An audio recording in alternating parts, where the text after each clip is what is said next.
allergy sufferers, this season feels worse than others, and a lot of people say over-the-counter medications are not working the way they used to. Experts say it has to do with the snowy April we had. News 3's Amanda Quintana shows us why those symptoms feel more intense this time around.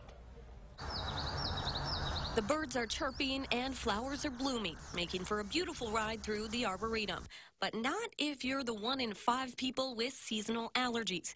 And for many of those, this year is bad. People that would normally have had a kind of gradual rise in pollen exposure had a fairly sudden exposure to pollen in May, and their symptoms suddenly got worse. Dr. Mark Moss says this season is pretty unique, mainly because it started a month later than usual.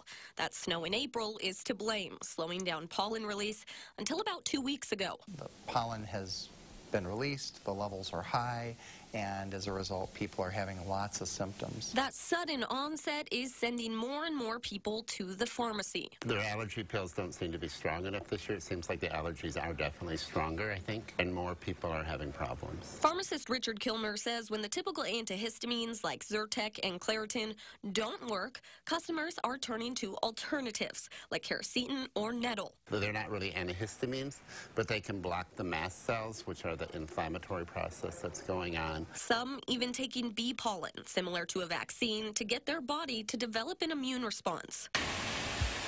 And during the second wettest May on record, those rainy days cleared the pollen from the air, temporary relief for allergy sufferers, but also helping the plants grow, which means when it stops, more pollen.